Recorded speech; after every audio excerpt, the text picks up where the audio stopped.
Finding that perfect Christmas book to read during the season is a very special part of many people's celebration of Christmas.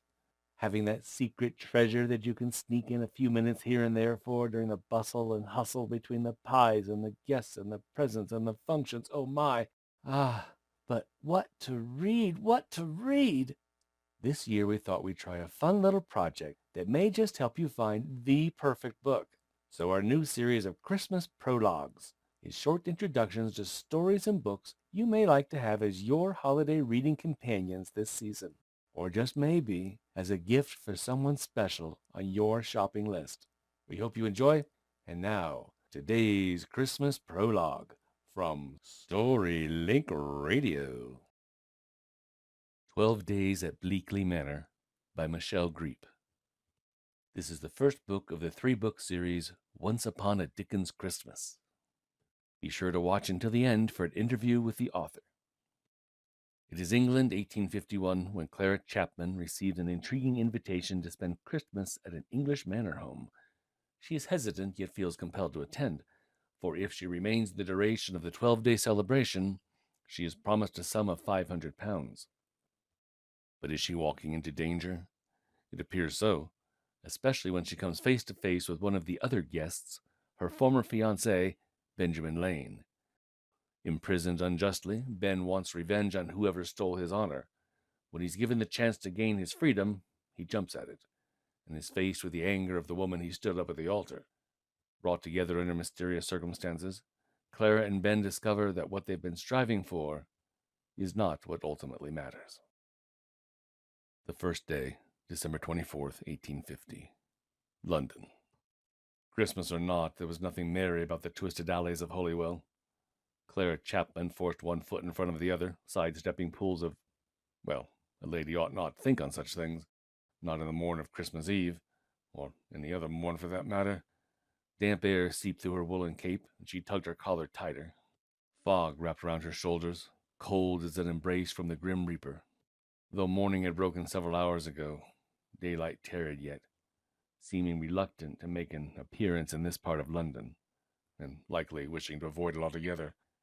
Ancient buildings with roomy windows leaned toward one another for support, blocking a good portion of the sky. Clara quickened her pace. If she didn't deliver Effie's gift soon, the poor woman would be off to her 12-hour shift at the hat-box factory. Rounding a corner, Clara rapped on the very next door, then felt the urge to wipe her glove. The filthy boards, hung together more by memory than nails, rattled like bones. Her lips pursed into a wry twist. A clean snow might hide the sin of soot and grime in this neighborhood, but no. Even should a fresh coating of white bless all, the stain of so much humanity would not be erased. Not here. For the 1000th time, she breathed out the only prayer she had left. Why, God? Why? The door swung open. Effie Gedge's smile beamed so bright and familiar, Clara's throat tightened. Oh, how she missed this woman, her friend, her confidant, her former maid. Miss Chapman? What a surprise! Effie glanced over her shoulder, her smile faltering as she looked back at Clara. I'd ask you in, but... Clara shoved away the awkward moment by handing over a basket. I've brought you something for your Christmas dinner tomorrow. It isn't much, but... It was Clara's turn to falter.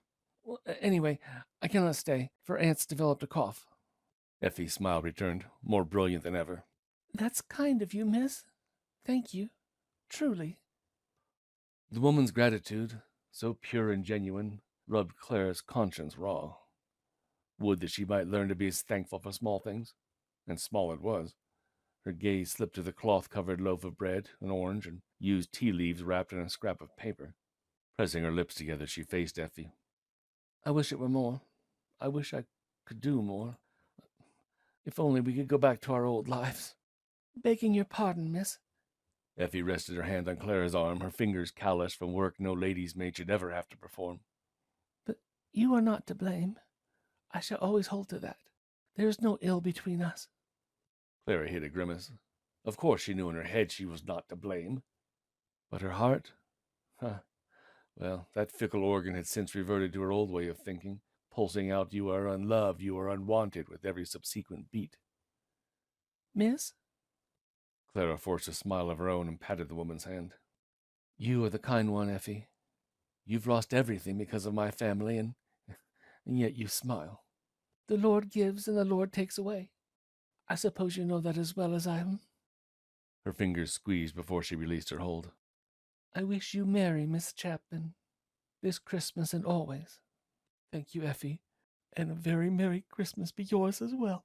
She spun, eyes burning, and pushed her way back down the narrow alley before Effie saw her tears. This wasn't fair. None of it. On a stormy night 2,000 years ago, a babe was born, and in a land far from that rugged stable, a coin was forged, both the bearers of a second chance. The God-man returned to heaven, but the coin yet roams the earth, passing from hand to hand, hope to hope. Thank you for listening to today's Christmas prologue. To find this great selection for yourself, visit your local bookstore or library, or Amazon, of course, or visit overdrive.com to read a digital version for free. The title and author are listed in the description of this video. Please explore our channel for lots more great stories. If you enjoyed, we hope you'll tell your friends about us. Tweet, post, ring, ping, whatever it takes. And remember to subscribe and click the alert bell to be notified of new releases from StoryLink Radio. Merry Christmas, everyone.